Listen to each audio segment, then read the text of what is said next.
Montana Territory, October 1878. The first snow had not yet fallen, but the wind carried its warning across the dry grass plains outside the town of Ashford Ridge, where 15-year-old boys ran cattle and fathers died early. In that wind, a girl named Zadie Stenson was shoved into a splintered shed behind her father's church for the crime of speaking to a stranger. The door slammed shut behind her, iron latch dropped. Darkness closed around her. She pressed her palms to the wood, heartbeat loud in her ears. "Please don't do this," she said through the crack. "He just asked for directions." Her father's voice came cold through the slats. "You were seen smiling at him, a man you do not know. You brought shame to this house. You'll stay until that pride breaks." He walked away without another word. Zadie sank to the dirt floor, her long skirt folding under her knees. Her wrists were still red from where her father had grabbed her, and her lip throbbed from where she had bitten it to keep from crying in front of him. The shed was no bigger than a chicken coop. No light but what slivered through the crooked wood. No warmth. Just her breath misting in front of her and the quiet ache in her chest. Outside, the day passed into night, and then into another. By the time the third morning came, her voice was gone from calling out. Her body shook from cold, from hunger, from shame that refused to die even after hours alone in the dark. She thought of her mother, buried 2 winters past. Of her younger brother Kellen, who had run away last spring at just 10 years old and never come back. Of the stranger, he had been tall, dusty, polite. He had tipped his hat and asked where Ashford Ridge's general store was. She had answered. That was all. But in this town, a girl belonged to her father until she belonged to a husband, and Zadie had neither. Footsteps behind the shed snapped her head up. Her breath caught. Someone was there. "Hello," she rasped, voice barely more than a whisper. A man's voice answered. "You in there, miss?" She crawled toward the door, heart thumping. "Yes, please, please." The latch lifted, a creak of hinges. The door opened slowly and light poured in. She blinked against the sun, shrinking back. A man stood there. He looked about 25, maybe a little more. Tall, broad-shouldered, with a weather-worn face and a way of standing that said he had learned to survive. His cowboy hat was pulled low, his boots scuffed, his coat heavy with dust and trail miles. He crouched down so she could see his face better. His eyes were steady, warm, brown, the color of wet earth. "My name is Finch Jarrett," he said. "I saw what happened." "You all right?" Her throat hurt too much to speak. She nodded. Finch looked over his shoulder. "Your father's at the front of the church, talking with some men. I do not think he knows I am back here." He looked back at her. "You want to come out of there?" Zadie's arms trembled as she tried to stand, but her legs gave out beneath her. He caught her before she hit the ground, lifting her as easy as lifting a sack of flour. She was so light it made his chest ache. He carried her into the open, out of the shadow of the shed. The sun was blinding. She buried her face against his coat, not caring how it looked. Finch took her behind the stables, where no one could see.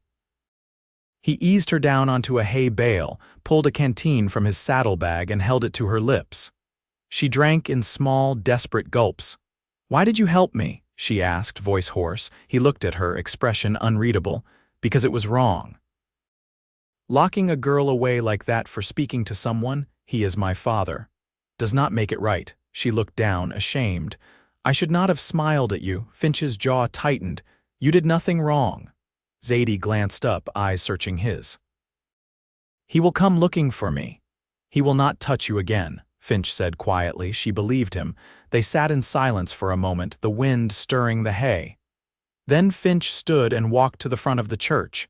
Zadie's breath caught. He was walking straight into the open. Straight to her father. She scrambled to her feet, weak and dizzy, but could not look away. Her father turned when Finch approached. The other men fell quiet. Finch stood tall, shoulders squared. Zadie could not hear what was said, but she saw the moment her father's face twisted in rage. And then Finch pointed toward her, toward where she stood beside the stable, and said loudly, clear enough for all of Ashford Ridge to hear, "She is talking to me now." The words echoed like a gunshot. Her father lunged forward, but Finch stepped between them. "You so much as look at her again," Finch said, voice low and dangerous, "and I will not be as polite." The other men stayed silent. No one stepped in. No one stopped him. Finch turned and walked back toward her, offering his hand. Zadie stared at it. "Where would we go?" she whispered. "Anywhere you want," he said. She reached out, placed her hand in his, warm, solid. Real. They walked to his horse and he helped her up. She sat behind him, arms around his waist, her cheek against his back as they rode out of Ashford Ridge and into the wide, open land beyond. He did not ask her what she wanted. He only said, "You are free now and you are safe." Zadie closed her eyes. For the first time in her life she believed it, and behind them the shed stood empty. They made camp that night in a hollow between cottonwoods, a quarter-mile off the wagon road that wound north toward the Judith Basin. The air carried that clean, brittle edge autumn, sharpened in the high plains, cold enough to sting the lungs but not yet bitter.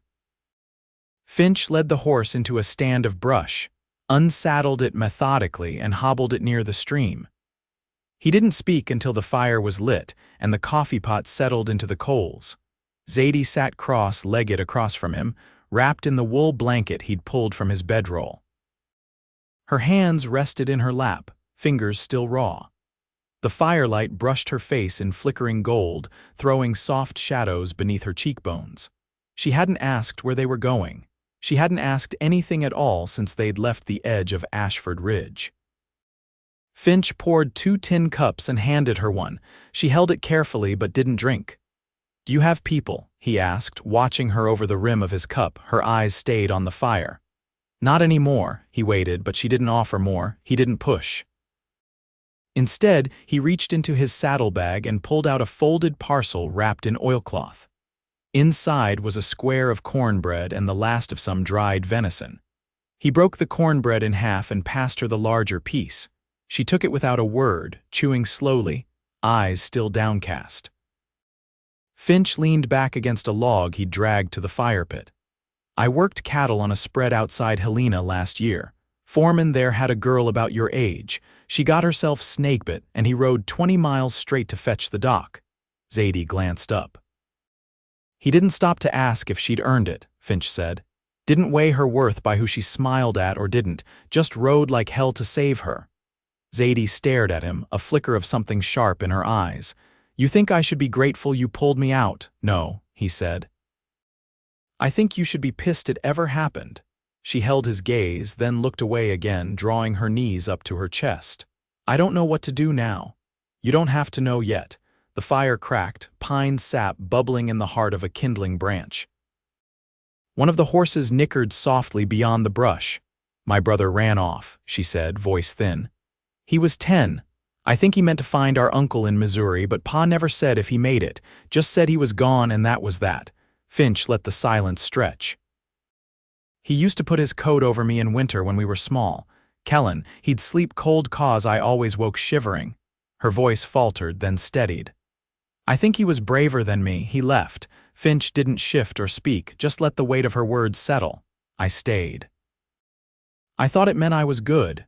"You survived," he said. "That's not weakness." Zadie blinked fast, looking up at the stars instead of him. Finch reached into his coat pocket and pulled out a folded scrap of paper yellowed at the edges. He passed it across the fire. She hesitated, then took it. "Map," he said. "Hand-drawn. Fella I knew etched it from when he ran mail through the Judith.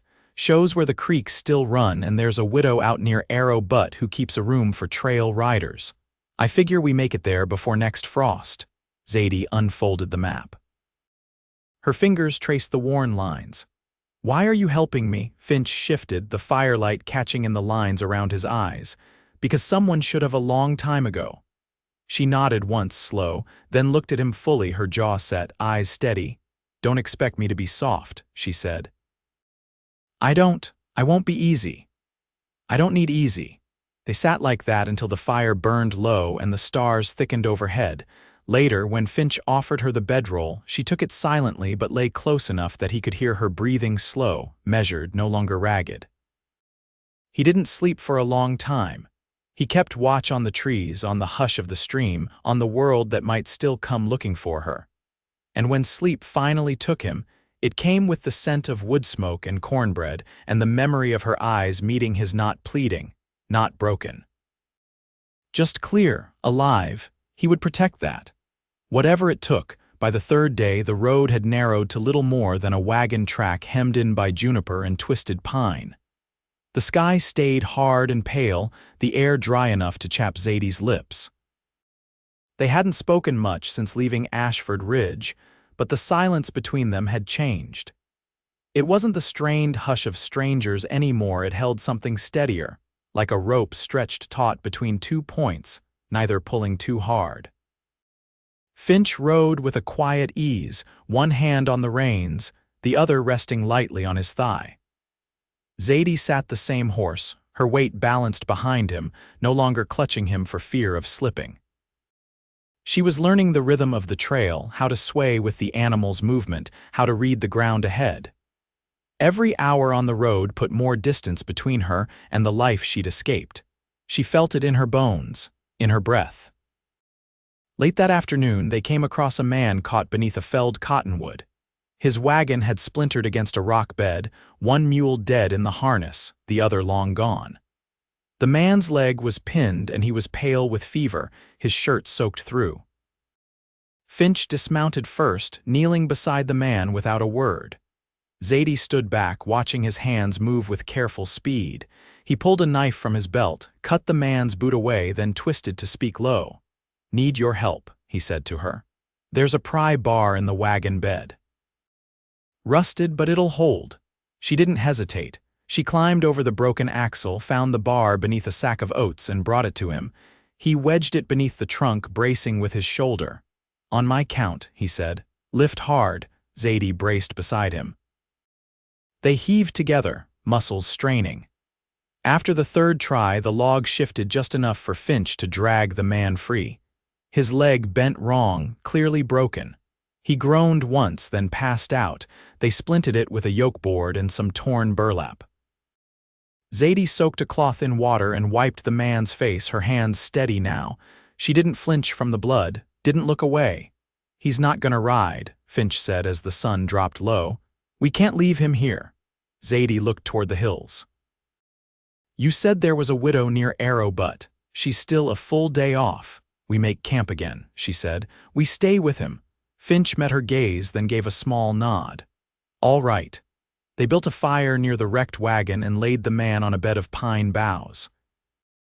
Zadie boiled water and soaked bandages while Finch stitched a torn gash along the man's thigh. She didn't ask how he knew how to do it, and he didn't offer. Later, as the stars pressed close and the stranger slept fitfully, Zadie sat beside Finch with her chin on her knees, looking into the fire. "You ever fight?" she asked. He shifted just enough to glance at her. "Some. With who?" "Folks who needed fighting." "That a habit of yours, taking on other people's trouble?" Finch turned back to the flames.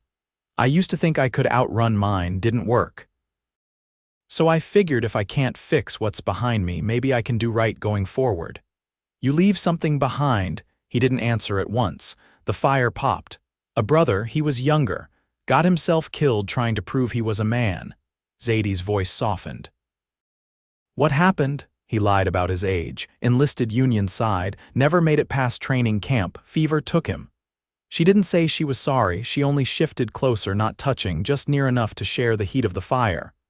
"I used to make up stories," she said after a while. "Back home. I'd lie awake and pretend I was someone else. A girl with a different name, a mother who was still alive, a father who smiled. I'd build whole lives that weren't mine." Finch looked over. "What was her name?" She blinked. "The girl in the stories," he nodded. "Ilara," she said after a pause. "She lived in a valley where the sky stayed blue all year. She had a horse named Fern and a cabin with a stove that never smoked. She could go where she pleased." Finch's voice was low. "Sounds like a good place." She shrugged, but there was something gentle in the motion. "I stopped telling them after Kellen left. Felt like there wasn't any point." He didn't press her, didn't ask why. He only poured water into her cup and passed it over. She took it and drank slowly, watching the steam curl upward. The stranger groaned in his sleep, rolling onto his side. Zadie stood, tucked the blanket tighter around him, then sat again beside Finch. "Do you think people can change?" she asked, not looking at him. "I think they can try," he said, "and sometimes that's enough." She was quiet for a long time. Then she reached out, not bold, just sure, and rested her hand against his. Not asking, not explaining, Finch didn't move. He only turned his palm up and laced his fingers with hers. And in the hush of that firelit clearing, with the stars crowding over the trees and the wind threading through the grass, the distance between a runaway girl and a quiet cowboy closed by a single breath. By the time the sun rose, the man they'd rescued had slipped into a steadier sleep. Zadie checked his forehead with the back of her hand, then quietly packed up their things. Finch had already saddled the horse and was tying what he could salvage from the broken wagon, including a sack of beans and a dented kettle. They left the rest behind. Wood split clean through, a wheel cracked beyond mending. They built a travois from pine poles and canvas to drag behind the horse. It wasn't gentle, but it kept the man's body supported. Zadie rode beside him on foot, one hand keeping the blanket from slipping off his chest. Finch led them through a break in the ridge, where the land dropped into wide sweeps of yellow grass and scattered rocks. The trail narrowed again by late morning, their progress slowed by the care they had to take with every rut and rise. A hawk circled above, its shadow gliding over the dry earth. Neither of them spoke much, but the silence felt different now, not heavy, just full. Shared. Around midday, Zadie caught sight of smoke trailing from a chimney near the base of a low hill. "Is that her place?" she asked, brushing dust from her sleeve. Finch followed her gaze. "It's her." The cabin was built from old cottonwood timbers, sloped slightly on one end with a hitching post and a low fence around a cabbage patch gone to seed. A woman stepped out as they approached, apron tied over a wool dress, shotgun balanced easily in her arms. Finch raised a hand. "He needs help." She nodded once and opened the gate. They got the man inside, laid him on a cot near the stove. The woman, her name was Me, didn't ask questions beyond what she needed. She boiled water, cleaned the wound again, mixed a fever draft from willow bark and mint. Her hands were quick, her voice plain. Zadie stood back while she worked, watching. When Me glanced up, she asked, "What's your name, girl?" "Zadie. You know how to sew?" "Yes." Me nodded to a basket in the corner. "Mend those shirts if you want to earn your keep." Zadie didn't flinch. "I'll do what's needed." Me didn't smile, but she didn't frown either. That night, Finch slept outside with the horse, stretched beneath the stars, his coat pulled up to his chin. Zadie stayed inside on a straw mat, the stranger breathing shallow beside her. The stove ticked as it cooled, and Me snored softly from the back room. In the hush, Zadie whispered, "You still awake?" Finch's voice came through the cracks in the wall. "Yeah." She turned to face the dark. "I never asked why you were in Ashford Ridge." He was quiet for a moment. "Then, I was looking for a man who owed me money for 2 colts he never paid for. Found out he'd died 6 months earlier in a cardhouse fire." "Did you get anything back?" "No." She rolled onto her back. "You going to keep looking for work?" "I might." "Would you take someone with you?" Finch didn't answer right away. "If she wanted to come for her own reasons." Zadie pulled the blanket tighter under her chin. "I don't want to be handed off to someone else." "I'm not looking for a place to hide." "I know. I want to live where I don't have to flinch."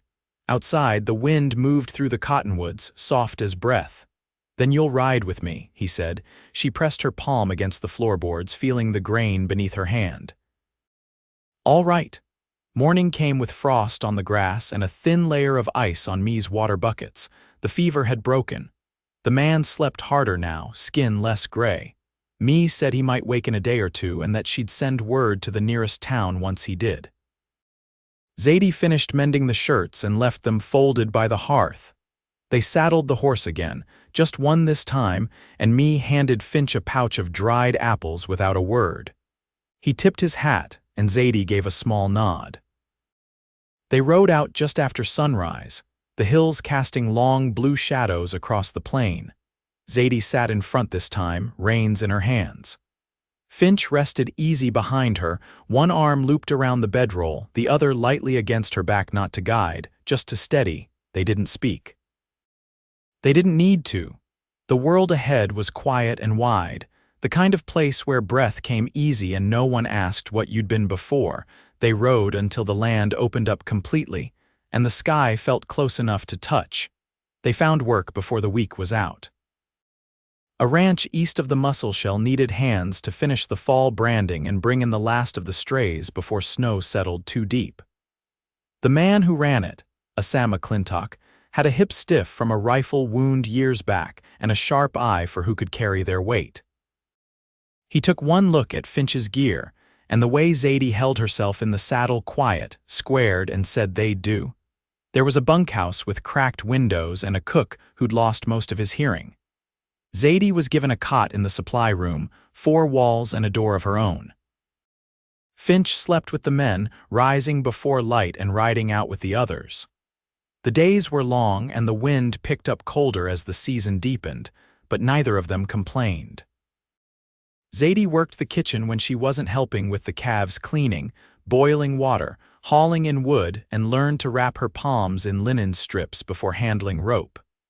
Her hands blistered anyway. By the second week, she could rope a steer's front legs clean enough to draw a nod from a Saz son, who rarely said a word. Evenings, they sat on the porch steps of the main house when the work was done, and the sky turned lavender over the basin. She'd pull her knees up and rest her chin there. Finch would lean his shoulder against the rail. Sometimes the cook would pass them each a tin of beans or a slice of fried bread, and they'd eat in silence, watching the wind bend the dry grass. One night, after the last of the calves were driven in and the branding iron cooled in its bucket, Finch said, "When I was 16, I thought I'd head down to Texas and learn Spanish. I thought if I could talk like the vaqueros, I'd be better at this."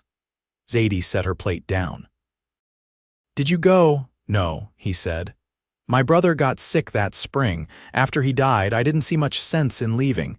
She rubbed her thumb along a splinter in the step. "I used to think I'd go east. Live in one of those towns where everything's made of brick and people carry umbrellas for no good reason. You still want that?" She shook her head. "No. I don't want to be somewhere people look right through me." He didn't answer, but she felt the shift in the air between them light, like the first stirrings before a storm, not dangerous, just full. By late November, the work was done. A sap paid out in coin and dried meat, and offered them winter shelter if they stayed on to mend fences and care for the horses. Finch thanked him but said they had their sights westward. They left at dawn, packs full, the horse carrying only what they needed. Zadie wore a coat Me had given her back at the cabin, and Finch had mended the split in his boot with thread dyed dark with tree bark. They followed the Yellowstone west, keeping to the edges of the cottonwood groves, moving slow enough to spot elk among the trees and once, a bear nosing through a creek. Zadie had taken to carrying a slingshot Finch carved for her, and when she brought down a grouse with a clean shot to the head, he'd tipped his hat and said, "You're better than I ever was." She'd smiled, not quick or shy, but solid, rooted. They came to a valley tucked between 2 ridges, a place where the grass grew thick despite the cold and the stream ran coiled like ribbon through the middle. There was a stand of aspen on the eastern edge, their leaves long gone, white trunks shining in the weak sun. Finch stopped his horse and looked out. "Well," he said, "what do you think?" She stepped down from the saddle, walked a few paces, and knelt to touch the ground. It gave slightly under her palm, damp, dark, healthy. "I think it'll hold," she said. They built a lean-to first. Then a stone ring for fires. By the 3rd week, Finch had laid out the beams for a cabin, rough-hewn with notches cut by hand. Zadie helped mix clay for chinking, packed snow into barrels to melt, and stitched new socks from scrap wool. One night, after the roof was on but before the shutters were hung, they sat inside with their backs against the wall, fire crackling in the hearth Finch built from river rock. Zadie's hair smelled of pine smoke and lye soap. She pulled her legs beneath her and said, "I don't know what to call this place." Finch tilted his head back against the wall. "Don't need to name it yet." "I want to." She looked over at him, eyes steady. I want to name it because I mean to stay. He met her gaze. Then name it. She was quiet for a moment. Then, Fern Hollow. Finch smiled not wide but deep, like something turning over in his chest. That'll do. He reached for her hand then, not tentative, not unsure. She let him take it, their fingers fitting without effort. He leaned in, slow, giving her room. She didn't pull away. When their lips met, it was quiet and warm, like everything else they'd built. They married in the spring. A preacher passed through with a wagon headed west. He read from a worn book while the snow melted into the river, and Finch tied a strip of blue cloth around Zadie's wrist in place of a ring. She tied one around his too, cut from the edge of her old dress. She planted potatoes that year. Finch raised a coop for hens. They spent long hours building up their land, but they always came back to the fire each night, the two of them side by side, the wind tapping gently at the shuttered windows. His nightmares came less often. When they did, she woke and held his hand until he breathed easy again. She sang sometimes under her breath when she stirred the stew or washed clothes in the stream. And each time, he stopped what he was doing just long enough to listen. They didn't speak often of what had come before the shed, the fever, the brother lost to war, but it lived between them in a way that didn't hurt anymore. Like a scar well healed, visible but no longer tender, their lives were not easy, but they were full. And every morning when Zadie opened the door to the valley and saw the light spill out across the grass, she knew she had not just escaped, she had arrived.